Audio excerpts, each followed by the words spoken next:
আমাদের কোনো মার্কা আছে?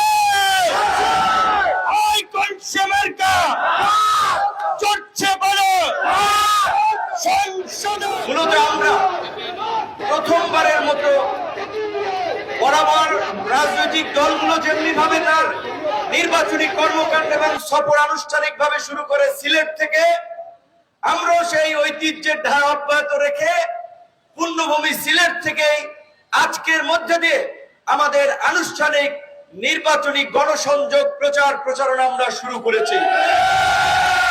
তাই আমি আপনাদের এলাকার কৃতি সন্তান, যার জীবনের যৌবনের তারুণ্যের সময় 4 দশক ধরে দেশের বাইরে প্রবাসের মাটিতে কাটিয়েছেন, হাড় ভাঙা পরিশ্রম করে প্রতিষ্ঠিত হয়েছেন, নিজের হালাল অর্থে দেশের এবং এলাকার মানুষের পাশে থাকার চেষ্টা করেছেন, সহযোগিতা করেছেন এবং এই তারুণ্যের নতুন রাজনৈতিক দল গণ অধিকার পরিষদ প্রতিষ্ঠার পেছনেও অগ্রণী ভূমিকা পালন করেছেন।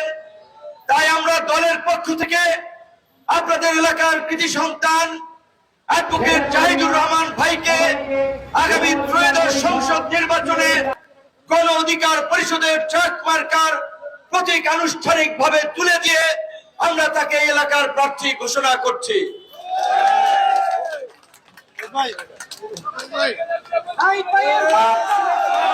আমাদের কোনো মার্কা আছে? ওই কোনসে মার্কা চড়ছে বলো সংসদে। বন্ধুগণ, আপনাদের এই সিলেট অঞ্চল শিক্ষা দীক্ষা অর্থনৈতিক ক্ষেত্রে অন্যান্য অঞ্চলের চেয়ে কিছুটা এগিয়ে, এবং এই অঞ্চলের অনেক মানুষ দেশের বাইরে থাকে। দেশের বাইরের যে উন্নত যোগাযোগ ব্যবস্থা, শিক্ষা, স্বাস্থ্য ব্যবস্থা, তাদের মনে চিন্তা হয় আমাদের দেশটাকে কেন আমরা এইভাবে গড়ে তুলতে পারছি না। কারণ যারা এই চিন্তা ভাবনাগুলো করে সংসদে তাদের প্রতিনিধিত্ব থাকে না, তারা এমপি মন্ত্রী হয় না। তাই আমি মনে করি আপনারা যে সুযোগ পেয়েছেন এই বৃহত্তর বিয়ানীবাজার এবং গোলাপগঞ্জের মানুষের জন্য কাজ করার, একজন প্রতিষ্ঠিত প্রবাসী সজ্জন ব্যক্তিত্ব জাহিদ ভাই, তার জন্য আমার অসুস্থ শরীর নিয়েও আমি এখানে এসেছি।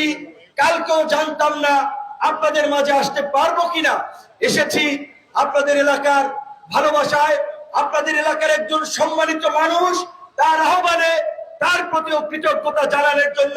কারণ আমরা তরুণরা যখন আন্দোলন সংগ্রাম করেছি, হয়তো তারা রাজপথে এসে আমাদের পাশে দাঁড়াতে পারে নাই, কিন্তু রাজপথে আন্দোলন করতে গিয়ে এই তরুণরা যখন আহত হয়েছে, রক্ত ঝরেছে, তাদের প্রতি সহানুভূতির হাত বাড়িয়ে দিয়েছে, সহযোগিতা করেছে, আমাদেরকে উৎসাহিত করেছে। তাই আমরা মনে করি আমাদের নৈতিক দায়িত্ব তাদের এই অবদানের কথা আপনাদের সামনে তুলে ধরা।